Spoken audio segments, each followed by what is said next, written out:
Hi, my name is Dr. Devang Desai. I'm a urologist here at St. Vincent's Hospital, and I'm here to talk about the management aspects of benign prostatic hypertrophy. The outline of my talk today is going to be looking at the natural history and the assessment and management of benign prostatic hypertrophy. I will also touch bases on what the newer technologies that we can offer here in respect to its treatment. The prostate gland is a small but important part of the male reproductive system. The prostatic enlargement can be non-cancerous and result in a lot of urinary troubles for these men. What we do know from the literature that a lot of men starting from as early as age 40 might suffer from benign prostatic hypertrophy. 50% of men from the age of 40 and up to 80% of men at the age of 80 will have troubles from their prostate.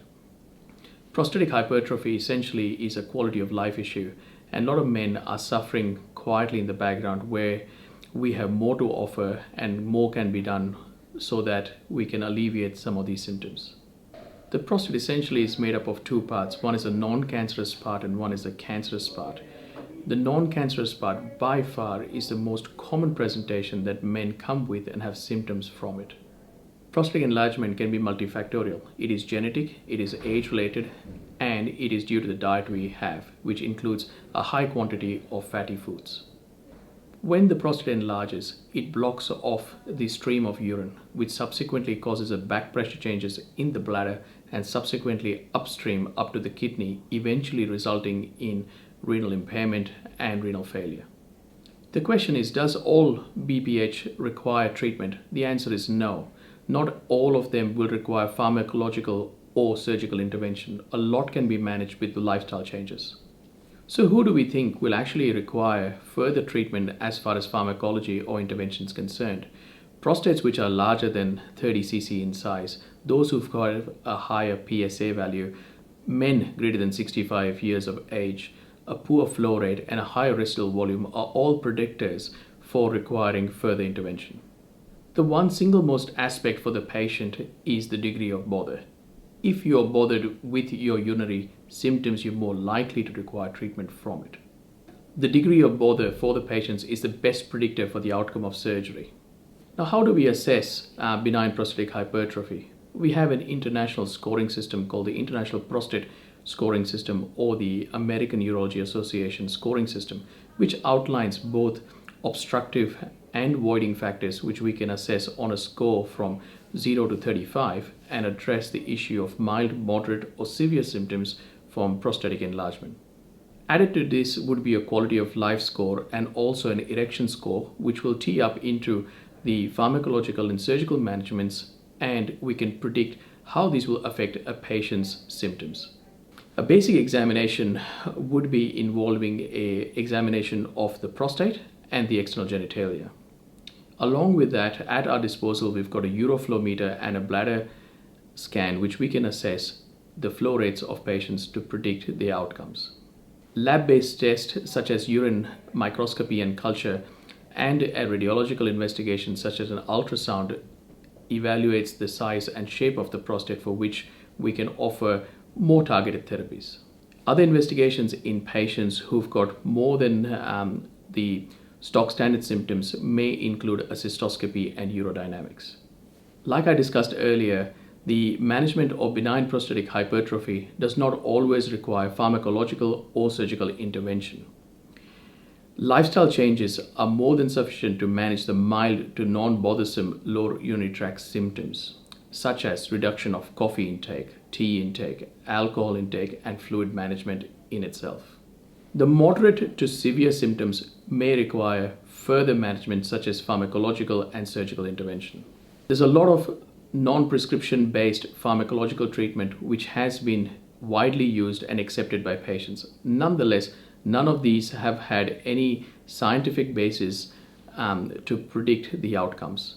We would recommend seeing a specialist in regards to these so that patients can have appropriate treatments given which will actually make a difference to their symptoms. Pharmacological treatments include alpha blockers. Traditionally, we've used alpha blockers which are non-specific and hence patients have had a lot of symptoms. Now we are lucky enough to have quite specific and selective alpha-1 antagonists which can help reduce the side effects for these patients and in fact give much better symptom control. Medical therapy includes the use of selective alpha-1 antagonists such as tamsulosin or silodosin. These drugs act by relaxing the smooth muscle fibers around the prostate and alleviate the urinary symptoms. These drugs do not prevent the risk of progression or the risk of retention in these patients.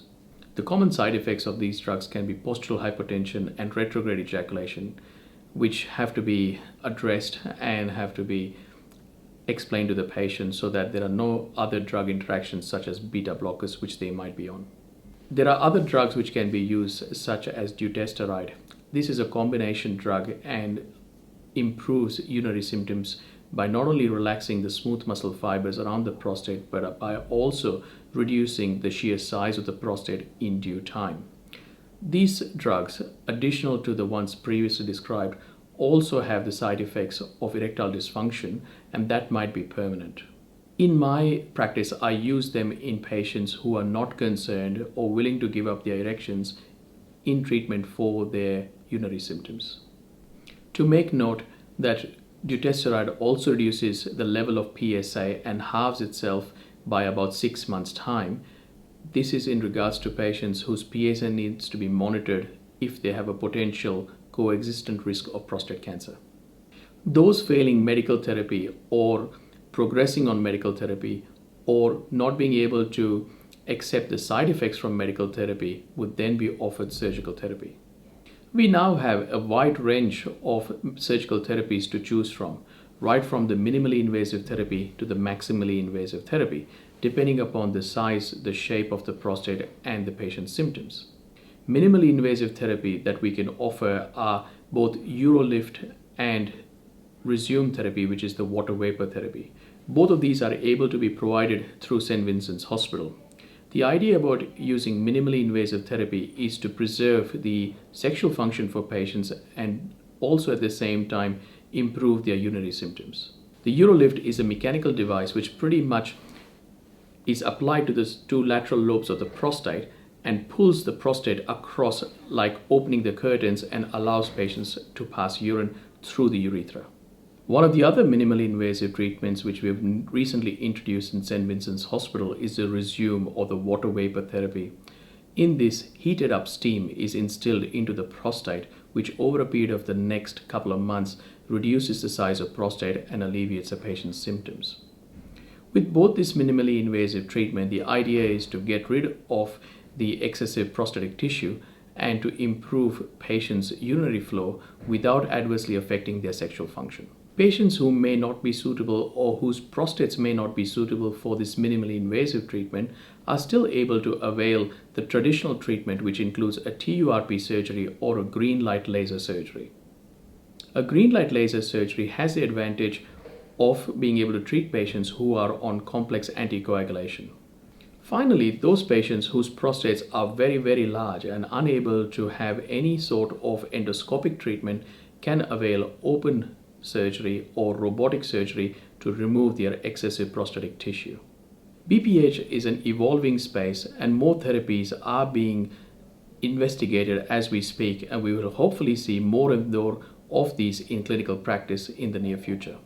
We at St. Vincent's are more than happy to provide the best therapies possible to our patients to reduce their symptoms and to improve the outcomes.